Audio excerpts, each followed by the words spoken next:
Ricorre oggi 4 novembre la giornata dell'Unità Nazionale e delle Forze Armate. La manifestazione, condotta in forma strettissima per le misure anti-Covid, si è svolta a Villa Bonfiglio alla presenza del prefetto Rita Cocciufa, che ha deposto una corona di fiori davanti il monumento ai caduti, al sindaco Miccichè, che ha voluto ricordare anche il padre generale dell'esercito che ha guidato la Croce Rossa, del comandante dei carabinieri di Agrigento Vittorio Stingo, che si è soffermato sui valori della patria e sul ruolo dell'arma e delle Forze Armate. Alla cerimonia presenti anche una delegazione dell'UNUCI, ufficiali in congedo, finanzieri in congedo, Associazione Nazionale dei Carabinieri, un rappresentante dell'Associazione Bersaglieri e del Corpo della Polizia Municipale di Agrigento. Sì, oggi è un giorno importantissimo, il 4 novembre, è la festa delle Forze Armate, e anche se l'unità nazionale, però capite bene in questo momento di pandemia non bisogna abbassare la guardia, quindi qua oggi siamo in pochi, siamo i rappresentanti di tutte le istituzioni agrigentine. Un giorno importantissimo, ahimè, però penso che il buonsenso prevalga su tutto. Questo per me è anche un giorno importantissimo, perché oggi è l'anniversario della nascita e della morte di mio padre che era un generale dell'esercito, un generale di fanteria, e oggi è anche la festa delle Forze Armate, quindi strana coincidenza, mio padre è generale, mio padre nasce il 4 novembre e mio padre muore il 4 novembre del 2008.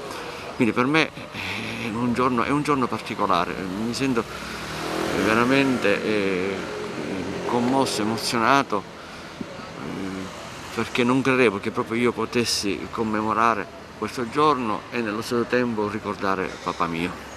Sindaco, è soddisfatto delle tante iniziative che state facendo? Mi riferisco un po' alla pulizia della città, qui siamo a Villa Bonfiglio, insomma tante cose in solo pochi giorni di mandato.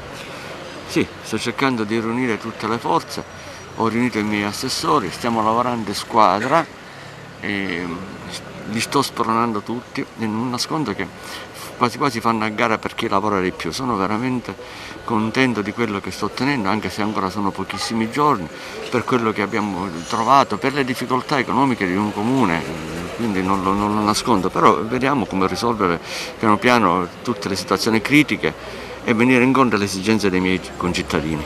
Questa è un'occasione che ogni anno chiaramente richiama l'attenzione sull'unità nazionale, sul ruolo delle Forze Armate, ma mai come quest'anno questo richiamo è importante. Lo stiamo vedendo anche nel nostro territorio, ma lo sta vedendo l'Italia intera, l'impegno delle Forze Armate. Noi per Forze Armate ovviamente intendiamo le forze armate tradizionali, ma intendiamo anche le forze, buona parte delle forze di polizia, un grande impegno su più fronti, molte volte svolto in maniera anche silenziosa, ma di grande efficacia proprio per la vicinanza a chi ha bisogno.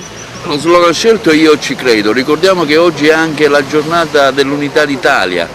È la giornata dell'unità nazionale. Seppur nella diversità, nel rispetto delle autonomie e delle esigenze dei territori, l'Italia, ricordiamoci sempre, è un paese straordinario, un paese che sta trovando, nonostante tutto, la grande forza di affrontare questo momento così difficile e così lungo, e ricordiamoci anche questo, così lungo, con un sentimento di unità e di solidarietà.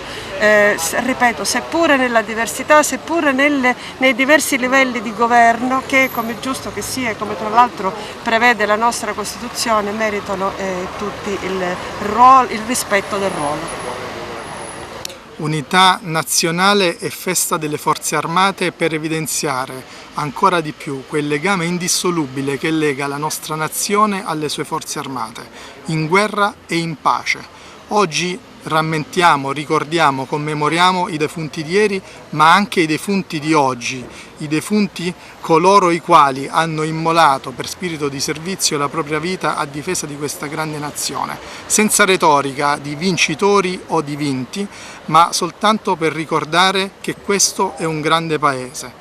E mi piace ricordare al riguardo un'affermazione di un noto statista, John Fitzgerald Kennedy, che disse: non chiedete al vostro paese cosa può fare per voi, ma chiedete cosa voi potete fare per il vostro paese.